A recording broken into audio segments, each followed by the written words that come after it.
talking about it. Yeah, everyone hates to talk about it. It played back over and over and over. Working in it and watch them bleed and scream, and it won't stop.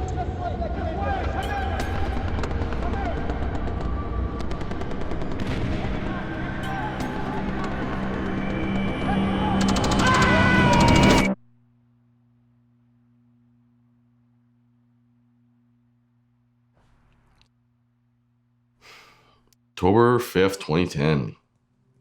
Big day. So as a comm engineer, we find mines and IEDs.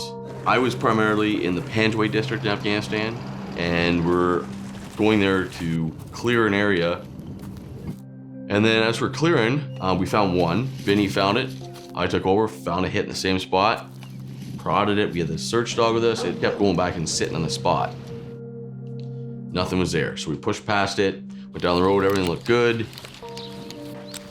And within 2 minutes max of that, I heard the explosion. And there's American guys flying in the air like rag dolls. There was 3 Americans staggering on the road, looked like they'd been put through like a cheese grater. So I grabbed them, pulled them back to a safe area. One of his guys was right here, and I could see he had no legs left. They were done out here. And he was struggling to breathe. And he didn't last very long.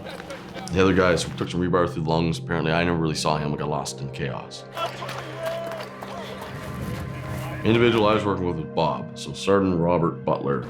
So I'm working on Bob, and he's bleeding, and he's just screaming in pain. And I looked down, and his eyes had kind of glazed over, almost like lightning bolts in his eyes, and he wasn't fighting anymore.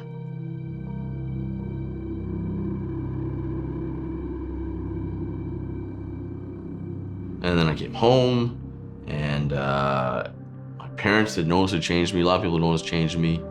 Nightmares came in worse. And then it just escalated from there, and I kept telling myself I was fine. I had dark thoughts about killing myself. Between the survivor guilt, the images themselves, the nightmares, flashbacks. I mean, all you want to do is fight. You want to kill somebody because you're feeling threatened. It was difficult. I felt pretty low. I didn't want to go on living with that pain and those images and things, so I decided that I needed to do something to get better because I wanted to get better.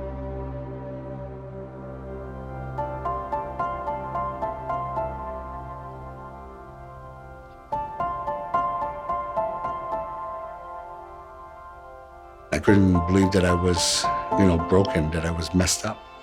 It's something that you live with, that you manage. I love this clinic. I come here and I feel safe. If it wasn't for this clinic, I don't know if I would be here talking to you today. And for the first time in, I'd say, 25 to 30 years, it's the first time that I can feel again. I still think almost daily of my friends that didn't make it, my friends that were killed. I feel guilty that I'm alive and they are not. But the treatment they give me is trying to make me understand why these things happen. There was a lot of trauma, a lot of cumulative trauma. It changed my life forever, and I'll never forget.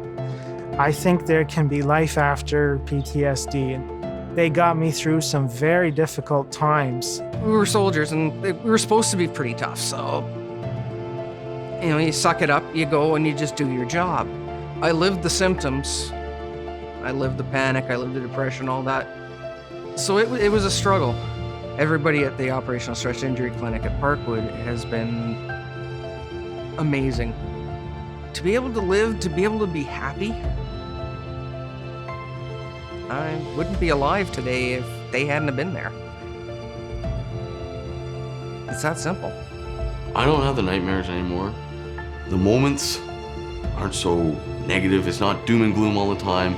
Not only am I living life, but I'm enjoying the life I'm living. And that's a huge difference. Just feel at peace for the first time in a long time.